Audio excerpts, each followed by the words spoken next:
down. There we go. You usually hit the button, so. I know. We swapped seats. It's all messed up now. I love your layout. You got the green, you got the red, you're all Christmased up. We're It's Christmas fantastic. ready. We even had some hats, but it's getting a little hot, so. Whew, got the fire running back there. And we are both sick as dogs right now, by the way. I'm not Oh that. no, you don't look it. You look absolutely fabulous. Drinking Gatorade, we're both cracked out on Dayquil. Mm-hmm. Okay, good. Well, hopefully it doesn't stick around too long. I know the holidays are a stressful enough time without people coming down with something sick. Yeah, Yeah, we have a sick child upstairs right now too. Just the whole family. that's where it came from. Yeah. Well, should we Love go it. ahead and get started? Yeah. All right. So welcome to Tales from the Rift. I'm John. I produce the Portalville podcast. But before we start, I do want to give a shout out to a lot of our fans out there because we hit a bunch of awesome milestones this year.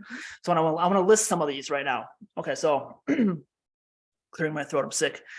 FeedSpot ranked us as the #8 comedy fiction pod of 2022, which is awesome. For Apple Podcasts, you guys helped us make #2 in Ireland, #4 in South Africa, top 8 in Norway, top 10 in France, top 25 in Canada, Australia, top 30 in the UK, top 40 in New Zealand, and top 80 in the US. So we're rocking. And we did make top 3 in a country I was excited about, but they started a war, so I'm not going to mention them now. So Thank you. Anyways. yeah, thank you. So I'm Jen. I play the news reporter August Potts in the scripted Portalville podcast series. And we have a very special guest joining us today, director of his new Christmas horror film, The Mean One, in theaters and soon to be streaming. Please welcome Mr. Steven LaMorte. Thanks for joining us. Thanks for having me. I'm excited to be here. All right, so let's talk about The Mean One, man. Like, what can you tell us about it? Because, okay, we've been really sick. We haven't seen it yet. So maybe spoiler free, so people don't get we don't get hate mail from people. Well, I know that it's a little bit touchy because when we last talked to David Howard Thornton, he had to be a little bit careful about what he could say. So we want to know what you can tell us. Yes, of course. Well, I mean, if you've seen the trailer, then you have a pretty good sense of what the movie's about. But it's basically the story of, it's a horror parody twist on, kind of that classic tale that everybody knows. When a young girl has her parents murdered by a bloodthirsty monster, or so she thinks, she returns back to town 20 years later to try and get closure, only to find the monster is back, and she decides she's going to set out and get revenge. So it's like I said, it's a parody of a story, and that's all I'll say. And it's great. It's campy, silly, fun. I know there's some people who think because David's in it that maybe it's like Terrifier, but it's actually really goofy and zany, kind of like the Gremlins or think of Jack Frost. It's much more of a sillier watch. It's kind of we've been calling it the feel good horror movie of the year because it's got some Hallmark movie elements of it too. There's a good love story, so it's fun. It's a lot of fun. It's your classic good family Christmas movie right there. From what I've been reading about it, it's going to be added to the Christmas horror classics, with Silent Night, Deadly Night, Violent Night. I heard it's going to be ranked up there. So I hope. Die Hard. I hope. Well, it's got quite a bit of action. And there's definitely references to Die Hard, and there's references to Jurassic Park and Hallmark movies and Psycho. I mean, there's a little bit of everything in there. We hope we end up on some of those lists because I got to tell you, watching this movie in a room full of people, and just kind of when the monster comes out, they cheer, and when the couple gets naked, they ooh and they ah, and they're seeing people kind of giggle and laugh along with us. It's great. It's such a fun watch. Yeah, I've been reading some social media lately too about the different. Just saying for the what? The different mean ones we've had over the years, and how people are really ready for a new version of that. So I think it's really good timing for it to come out. You'll have to edit what I said. just in case. Well, look, there's no lying that David is Howard Thornton is like a force. I mean, aside from the fact that people love him, he's fantastic as Art the Clown, and he is just so killer as the mean one. Because I mean, the makeup design is great, but the performance is all him. I mean, he's scary, he's funny, he's silly. He's emotional, which if you see the movie, you'll understand. And it's all nonverbal. It's fantastic. And it's so cool watching him kind of not just in the movie, but just on set, watching, the mean one kind of come to life. The first time he strolled out in the makeup, and people, first they wanted, they're kind of like freaked out a little bit because he stayed silent. And then as soon as he started like kind of doing his thing, coming in and laughing or creeping or stalking on his little fingertips, everyone started clapping. And I said, man, we got something really cool here. I was going to ask, actually, we were going to ask like what it was like working with David. We've had him on the show a couple times. He's a cool guy. Working with him and Crystal Martin. I mean, they're awesome. They're both just incredibly talented and very giving. I mean, we're, contrary to what people might think, we are a tiny micro budget miniature independent production, right? So, that means the director has to spray paint some shoes sometimes. And, the producer worked on the wardrobe. Like there's a lot of elements that maybe are maybe a little less glamorous than, a larger scale film. And Crystal and David were just so down, so game to come in and do the rehearsals and sit through the makeup and, come to the location and kind of work through the scenes. Cause we knew we had we only had 14 days to shoot the movie, which we shot in May, by the way. So, what is that, 6 months ago? I think I haven't slept since we started shooting. Yeah, I mean, they were awesome. And, David brings such a life to the character, and Crystal's brings so much humanity to Cindy, starting as kind of this broken woman that is, recovering from something really traumatic, and then ultimately deciding to face her fears and fight. Yeah. Speaking of the prosthetics, they looked like pretty extensive. So what did David have to go through during that makeup FX process? Well, when we first started, it was definitely took a lot longer, right? We had to do some tests and did some, trying out different pieces to see what would kind of work, and even putting the makeup on him for the first time, giving him some space to like look in the mirror and see how his eyebrows would move, or what his teeth would do.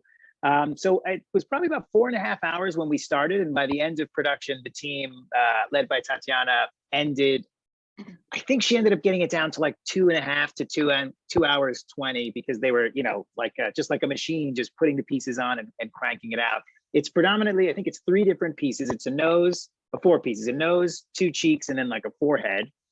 And then the rest is, blended and airbrushed to kind of give him that big smile, make him look weathered and worn, like he lives in a cave. And then his teeth, we tried for some prosthetic kind of teeth, but they limited his ability to emote, and if you want to see that, creepy smile, he needs to be able to do that. So instead we opted to hand paint his teeth, and I think it looks awesome. But yeah, they're hand painted teeth. That's the secret. Oh, wow. Yeah. And I was actually making a graphic for when I put this interview up, probably tonight. But yeah, his teeth look pretty nasty. And I was kind of wondering if those are fake teeth. Now that I know they're painted, that's kind of freaky, man. Awesome. Yeah, it's so much fun, and watching kind of the transformation every day was always kind of a blast. Some of our cast had never met David without makeup on until the premiere, like because the makeup was so extensive, he would be called early and he'd have to go right into the chair and start getting made up. We have a dedicated team just to doing his makeup while everyone else is getting wounds and bloody and all that stuff.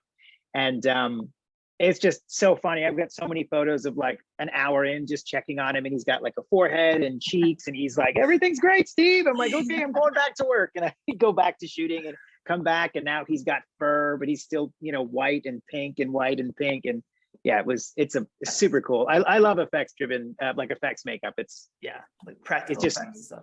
Practical effects are good. I mean, the visual effects, I personally like really silly, like goofy, big, obnoxious blood, and we added a bunch of it to the movie because we thought it was like silly and funny to have it just like, not just spraying. I mean, it's like, apologies for anybody listening. There's all this like crazy over the top cartoonish blood that never fails to get a laugh. But the prosthetics, like man, the mean one's got to be all practical, because you got somebody like David, you don't want to mess with that. You want to get him made up and let him do his thing. Yeah. Yeah, I remember going to an Evil Dead the musical in Vegas. Oh man, they're really over the top with the fake blood. Everyone loves it. They love that stuff. That was my favorite thing. Yeah, we got like these splatter zone tickets, so we were like in the front row, and it was like basically dumping on us the whole time. Nice. Actors were like spraying us with hoses, like from amputated limbs and stuff. It's so great. It's so funny. I was laughing the whole For some reason, bloody like gore and horror and comedy like go well together. When it's over the top, exaggerated, It's got to be, and that's I mean, we're obviously on a relatively restricted budget, and there are some moments where we've got real blood and some moments where we're like, let's just go for it, let's just do this big crazy like digital spraying blood thing, and not everybody's a fan of it, and that's cool, but it makes me laugh. So I just to see him, there's this one scene where he there's this big action set piece in the first act. I'm not spoiling anything, it's in the trailer, where a bunch of rowdy Santas find themselves at the mercy of the mean one, and there were some beats in there where I'm like, I'm sure there's a machine that can do this, but I just want to have like buckets and buckets of like this crazy digital spraying blood, and it's ridiculous. I think it's funny. That's just me. Yeah, well, I mean, a lot of people enjoy that, and you got to enjoy what you're doing too. So it's great that you really love what you're making and putting out there. You love the gore. Yeah. Oh, I mean, all of it. I mean, the number of people who have sent me private messages saying that I've ruined their childhood, it's I mean, look, if that's all it takes is for me to make a little movie to ruin your childhood, then I think you need to get a better childhood. But we love these characters. We're not trying to denigrate them or ruin them or confuse anybody into thinking this is something that it's not. When you see the film, the references that we put in there, the way we kind of parody and recreate the story. I mean, it all comes from a place of love. And, I feel like filmmakers we're all like, we're kids in the sandbox, and, we want to play with our toys, and sometimes we want to play with other people's toys. And it's just a blast. And we all had so much fun making this movie, doing overnights, pretending to be that it's cold, even though it's 85 degrees in Los Angeles, while we're like, okay, the crew's in shorts and the cast is wearing like sweaters and jackets and fur. And I'm like, think cold. And they're like, Steve, I'm gonna lose 10 pounds of sweat here. I mean, it was a blast. It was so much fun. Yeah. Well, speaking of, sounds like it was fun. Do you have any memorable or funny stories from this set? Memorable or funny stories from the set? Call out anyone. They'll be all over social media. Oh, perfect. Excellent. Really run somebody through the ringer. Yes. Fine. One of my most, I think my big thing with the film, right, is it's a tiny little movie, right? We're an independent production. We have probably closer to the budget of Terrifier 1 than Terrifier 2, right? And but nonstop, I'm always going to try to push the limits, both in my personal life and creatively. I'm always trying to push the limits. And we're at this ranch shooting these cave scenes, right? And there's all these scenes, in the mountains and stuff. And getting a crew, even a small crew like ours, up into the mountains is kind of a pain. So we found this beautiful horse ranch that was willing to let us shoot there. And their only caveat to working there was that because it's like a vegan sanctuary, all the food had to be vegan. So we said, okay, that's cool. They have animals there. We have to respect them. No problem. But I'm like, you guys know what we're doing. Like, we have a green monster that eats people. And they're like, oh, it's fine. It's all pretend. But none of your people will eat animals. And we're like, that's fine. And there's a part in the movie where we learn that the mean one didn't always eat humans, right? It's got a taste for all kinds of stuff. And I said, man, it'd be super awesome if the mean one could like eat one of these goats. But how do we, how do we ask the folks who won't let us have chicken on set, will they let us, hey, can you walk that goat over by that pile of blood that we've set up? And she was actually really cool. She's like, it's all pretend, it's no problem. Like, okay, but we're not going to show like the goat get mutilated or anything crazy like that. It'd just be like a funny little sight gag. And she was like, okay, no problem. And in the movie, we have this goat wearing a Christmas garb, and I'm like, well, we may not have the money for two Mean One costumes, but we do have a goat, and that's something that I will always be proud of. Is that damn Jurassic Park goat in my Mean One movie? Hey, what was the goat's name? Oh my goodness! I have to text somebody. I don't remember. I want to say it was like Pedro or something. It was something silly. Oh, Yeah. Pedro. Mm. And the best part is that the goats, because there's all kinds of goats and animals, is they would come over by us when we were shooting. Like they'd come to the edge of the enclosure because we had to stay close to where they were working, so we'd have power and stuff. And they'd all come over, and there'd just be these animals just looking and watching. But they were never once freaked out by the Mean One. So I have all these photos of David in full makeup in broad daylight, just petting these llamas, llamas and goats and dogs. And they're all just crowded around him like, oh, he's one of us. It's very bizarre. These photos are so cute. I have to release it because it's a strange sight for the film crew to be covering, to be walking around with body parts and then see Art the Clown dressed as the Mean One hanging out with some goats and llamas. It's super, again, it was such a fun, crazy shoot. Well, they can see past. They can see past and see the real David. They're like, he's a good guy. Yeah, they can sense his goodness. That's right. His heart is not 3 sizes too small. It's very big. So. Did you have any issues with the animals chewing on your stuff or destroying anything? We didn't. No, they all like to hang out. They're just. We at one point we're going to build our cave set. So there's some cave sequences in the movie, and anytime you try to bring a bunch of people to a location, we need bathrooms, we need power, even a small team like ours, 10, 15 people. And so at one point we were looking to build a cave inside their enclosure. The ground already had dirt on it. There is a ceiling so we could hang lights. We're like, oh, maybe we'll build this cave, in the llama paddock. And the caretakers of the farm were like, I mean, I guess if you're fine with it. And once we got inside, and we're just like, just to measure the place out, these animals are so friendly and loving, and we're like, there's no way we can shoot because there's just this llama just keeps coming in and wants to, and the dogs are looking around, they want to see what we're doing, and we kept stepping on landmines, you know what I mean? And we're like, okay, maybe we'll build the cave somewhere else. But they're very, very friendly, maybe a little too friendly.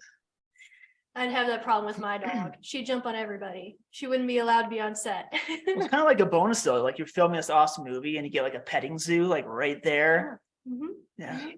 It was definitely a funny to have be like, tell the crew like, don't go near the horses, we're trying to work, but yeah, it was great. I mean, we did end up building that cave in the writer's living room, interestingly enough. So if you go to see the movie, there's some real cave scenes and there's some caves that are built in a living room, and I'll leave you to try to figure out which is which. Oh yeah, I'll try to do that. Yeah. Cool. All right, so where can we go watch The Mean One? The Mean One is playing in theaters all over. Oh, I think you muted your. Wait, we lost you. Your audio went out. Can you not hear me? Mic check. Can't. Nope. Mic check 1 2. Oh, there we go. We got you. We're good. Okay, here. And now I can't hear you. Fantastic. Uh-oh. Oh no. Hello, can you hear me now? Yeah. Oh, we were so close. Damn it. Maybe I'll take my headphones out, see if that helps. Just a sec, sorry. Okay. Whoops, sorry about that.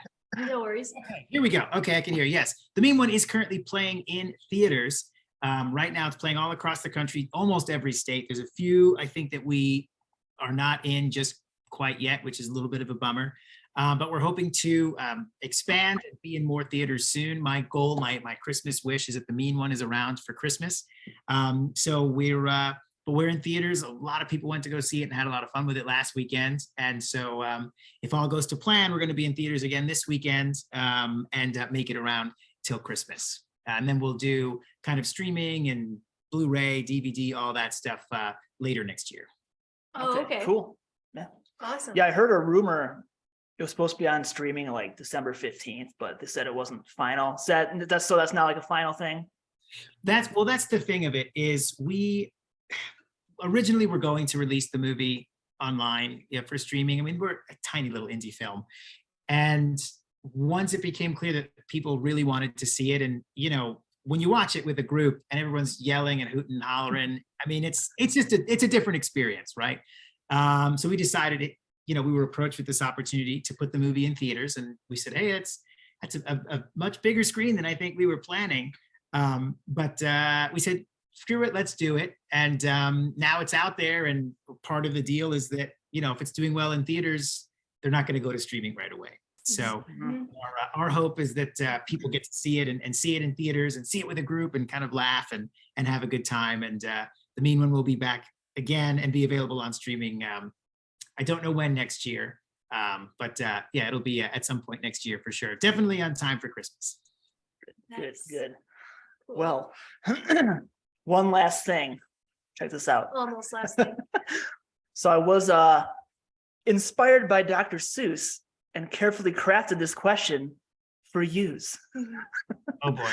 Okay. So, slashing through the snow with a one knife violent sleigh. October may be over, but scary movies are here to stay.